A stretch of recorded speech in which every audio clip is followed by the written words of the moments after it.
Hi, I'm Connie Myers, and this is my dear friend, Green Eileen Ulroyd. Eileen, thank you so much. And I think this is a really important topic. So, how long have you been Green Eileen? I've been Green Eileen for about 13 years now. I've always loved the environment, but it wasn't until NAR produced the green designation that I thought, oh, I could be Green Eileen and create a brand from that. So it's been a delight for the past 13 years. Oh, gosh, that's so wonderful.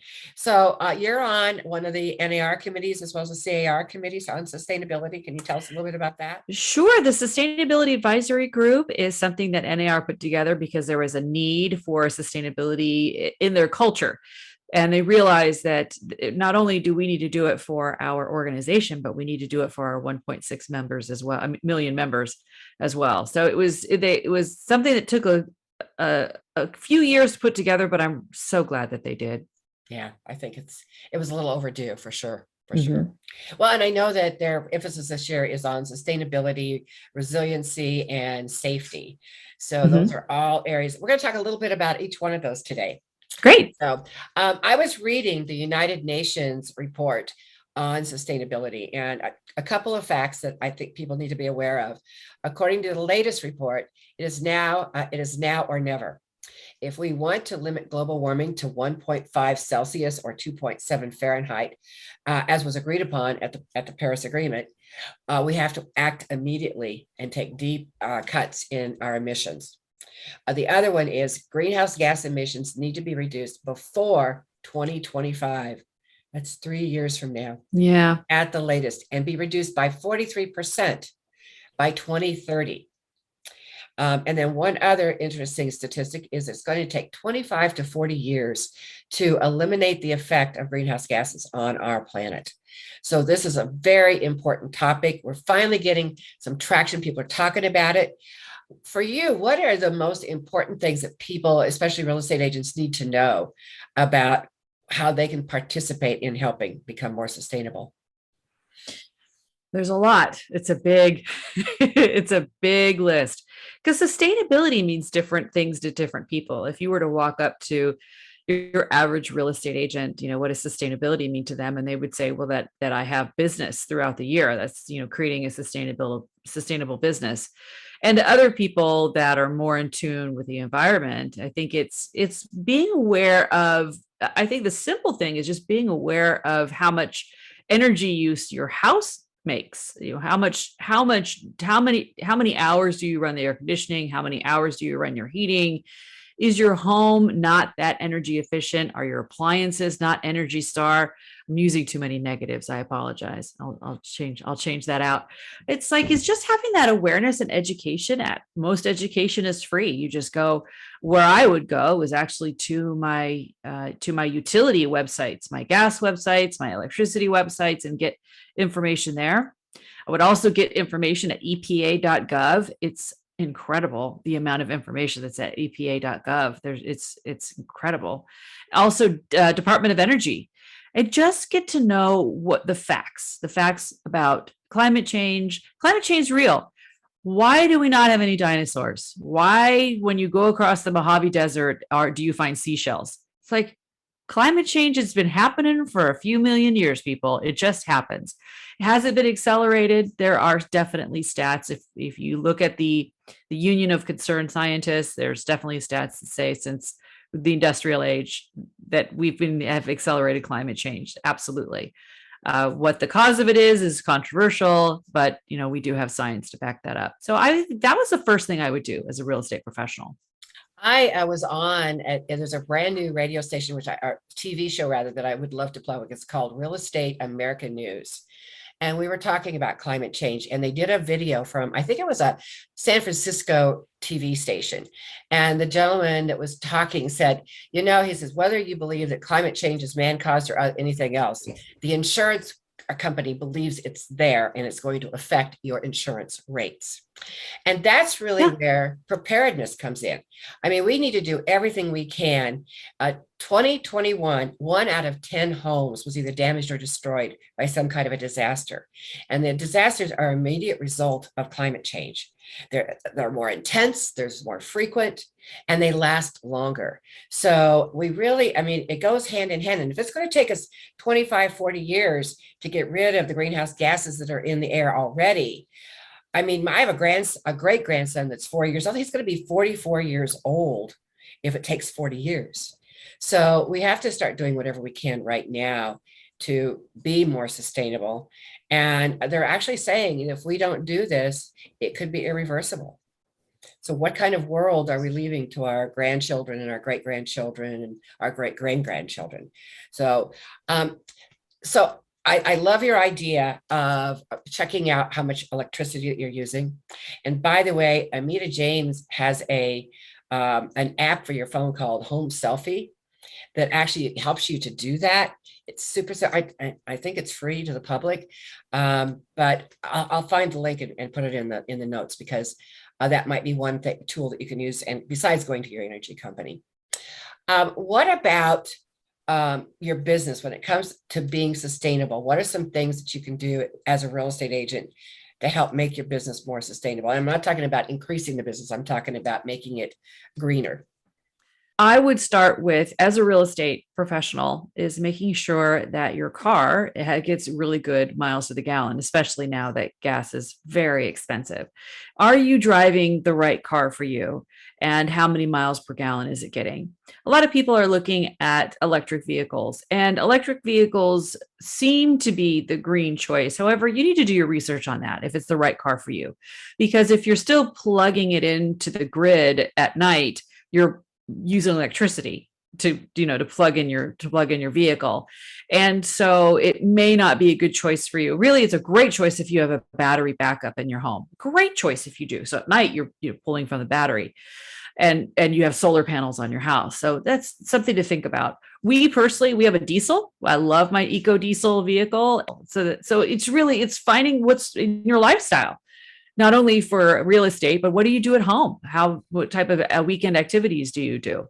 And also think about, do you really need an office space? I know there's some brokers, they have to have office space, the larger ones, absolutely. But do you really need office space now? What type of equipment do you have? How old is your equipment? How old is that printer? How old is your desktop? Desktops take a lot of energy. If you have that tower next to you, the heat that comes off those desktops. In fact, when my husband got rid of his desktop, our electricity bill went down. We just started using laptops. Yeah. Wow. Mm-hmm. Yeah. Wow. So look at your equipment as well. Here, I live in Las Vegas, and it gets a little warm in the summertime. So what I did is I added a swamp cooler. And last year we had record-breaking temperatures, and I only turned my air on like 5 times throughout the entire summer. So if you're living in, it doesn't work if you're living in a climate that has much humidity. But if you're living in a dry climate, a swamp cooler is a great way to reduce the amount of energy you're using. I dropped my bill over $100 a month.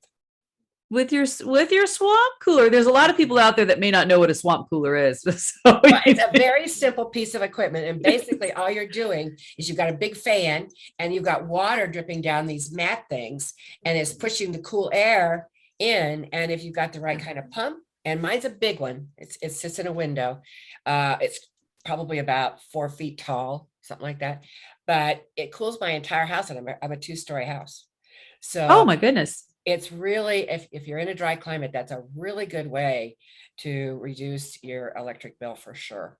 So, Absolutely. That's a simple way, but you could also look at how your attic is insulated, the oh roof yeah. materials that you're using. When we replaced our roof, we started saving on our electricity bill as well. We don't have solar.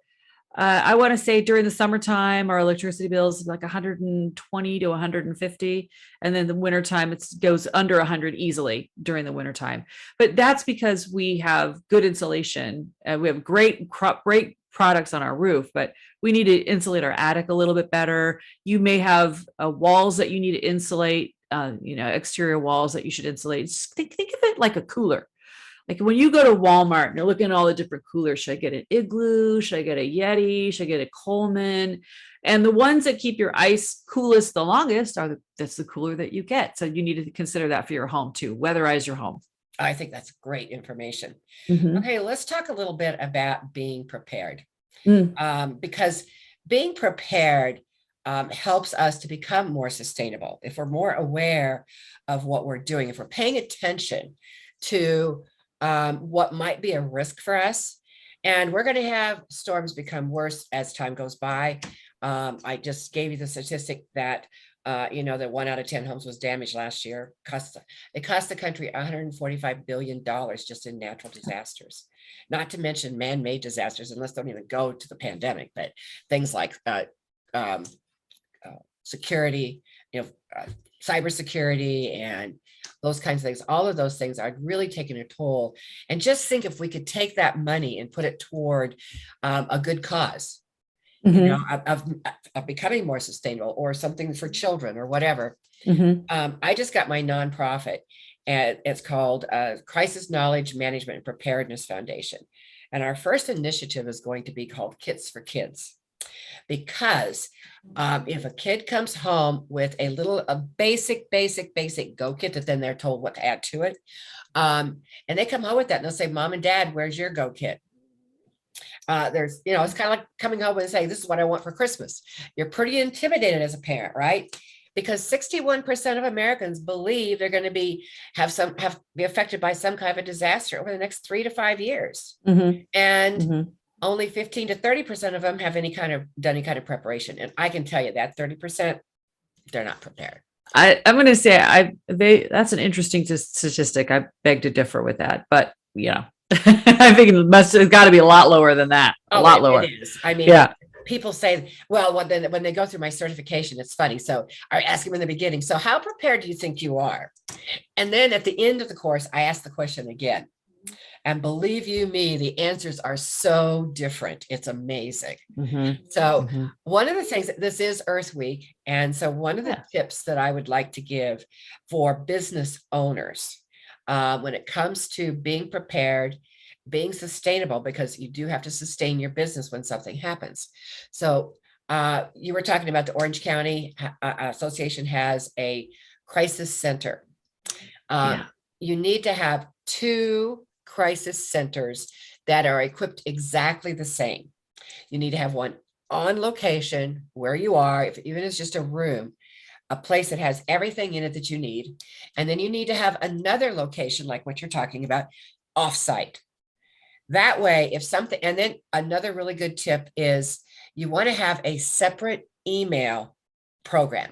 So if something happens to your email or something happens to your servers, you have another way of continuing to communicate. As well as if you're a little one-person office, you need to come together with other agents or with maybe your home inspector and your accountant and your title person. Create a team and make sure everybody knows what they're responsible for in that team. If it's another group of real estate agents, just everybody assigns what their forte is, right?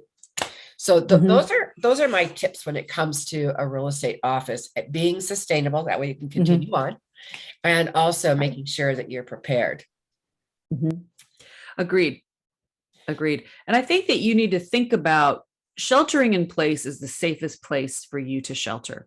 A lot of times people think, unless you're in an evacuation situation, like a tsunami or a hurricane, where you have to get out of town, they want you to get out, the safest place is where you're at. For real estate professionals, we're driving a lot. And so how can you be prepared in your car? And that is food, that is water, that's a blanket, that's an extra set of clothes, that's an extra set of shoes, especially the ladies. You may have to walk a fair distance. You may have to walk somewhere. And my sister got caught in an ice storm in Georgia, and she was not prepared, and she was not wearing the right shoes. And so she had to walk a decent distance in the ice to get to, I think she ended up getting to a church is where she ended up getting. But she said it was interesting how many businesses were closed and they were not letting people in to help them. And so she said, I just had to continue walking. And we don't think about that.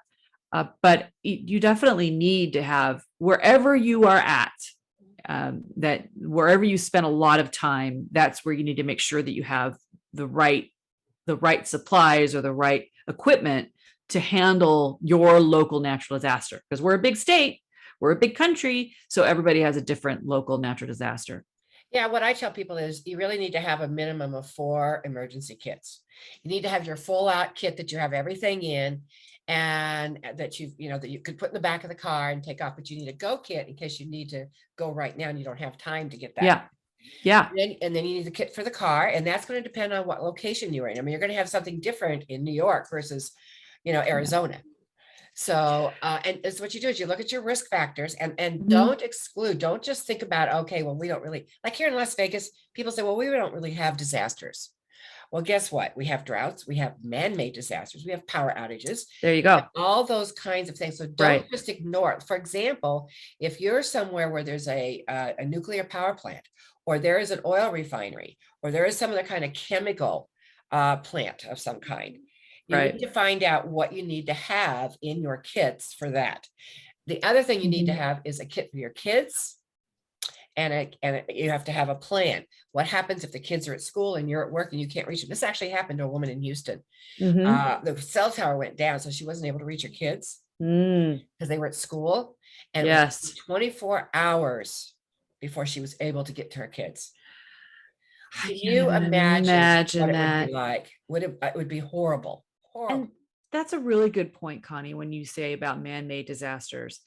A lot of us think zebra before we think horse. So we're thinking the wildfire, we're thinking earthquake, and we're thinking mudslide, but it could be just electricity and cell towers out for 24 hours or 3 days.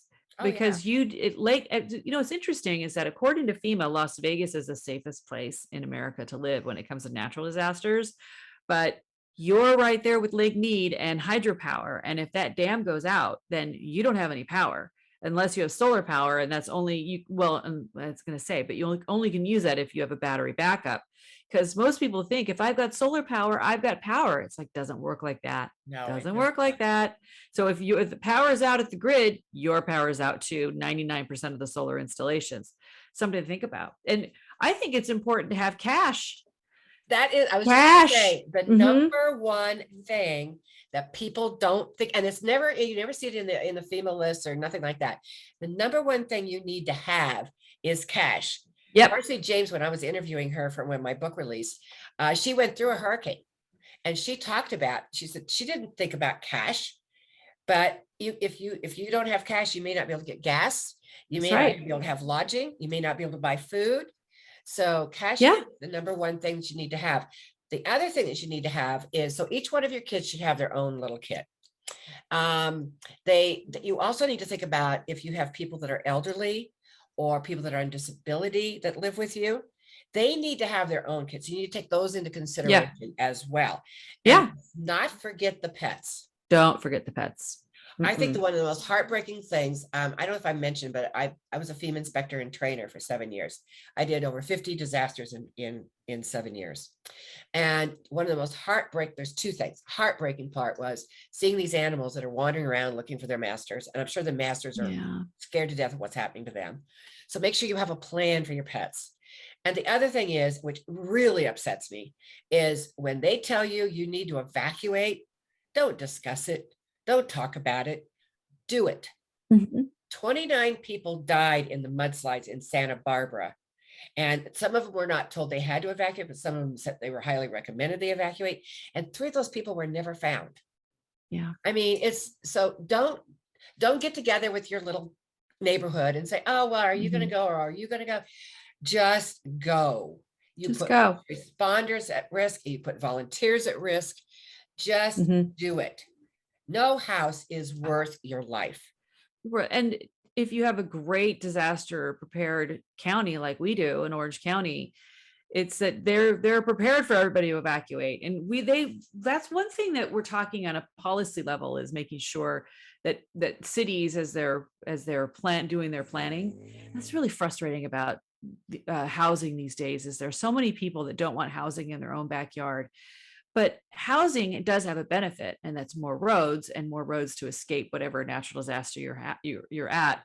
make sure that you have an app. There's different apps on your phone that you could use to find out where you need to evacuate in your evacuation plan. And you as a realtor, I think this is one of the biggest benefits that you could do is get the word out to your sphere of influence. And as we were saying before, is that fires and other disasters, they don't stop at a county line. They No. go wherever they go. Go. Go. Yeah. So your family and your sphere is get the word out. Get your book. Can you show your book? And you can order that on Amazon, and it's a guidebook. It's a workbook. And you can, if you can white label it if you want. This is a book that goes not on the bookshelf, but it goes into the reference, wherever they keep their reference material.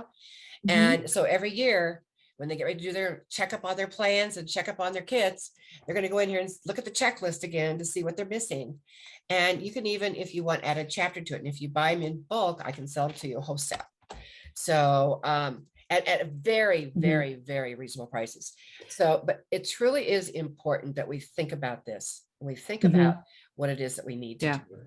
And yeah, I tell agents with my training, I actually talk about what you can do to go out and help your neighborhood, and you become the superhero. It's an opportunity for you to shine. And when you're shining, who are they going to call when it comes time for any kind of real estate? They're going to call you, the person that's giving back to your community, the person that is making a difference, the person that's handing out these books. So it's whatever you can do, find some little thing that you can go out to your community. It is. And a lot of people think this is fear mongering. And I look at it as like, we can sleep well at night, that I don't have to think about, I know where the batteries are. I know, and I highly recommend getting some type of safe that you could put your documents in, or at least a copy of your documents. You may want to put other documents in a safety deposit box, depending on what they are. Is that because a lot of people don't think about redundancy. Like you need a copy, not only do you need the originals, but you need the copies. Maybe you take a picture of everything and it's on a thumb drive, and your sister in Georgia has it, where so you have this redundancy plan as well.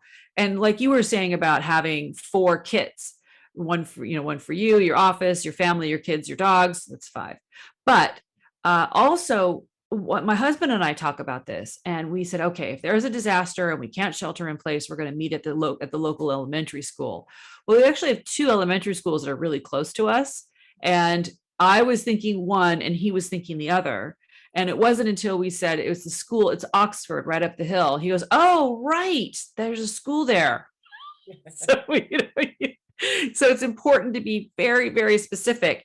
And it's so important to have that long distance relative or long distance friend that everyone can coordinate with. Because I don't know I don't know how many people have landlines. We still have our landline. I can't imagine life without a landline. No, because it's different technology. So so how do you feel about landlines, Connie?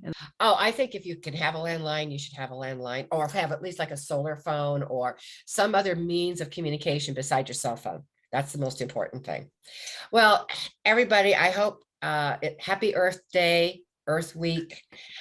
Be green, be prepared, become resilient, and don't look at disasters or crises as bad. Look at them as an opportunity of how you can make a difference in this world. Any last words? Connie, I think that obviously we could talk about this for about a couple hours because there's so many things that you could do, but think small, just the things that as you go through the day, all the things that you need, and that's what you're going to need in a crisis. Absolutely. And a crisis could happen anytime, anywhere. So be prepared. Absolutely. All right. Well, thank you so much, Eileen. We have to do this on a regular basis. I agree. This was fascinating and have different topics. I love it. All right, my dear. All right, everybody, enjoy Earth Week and go out there and make a difference.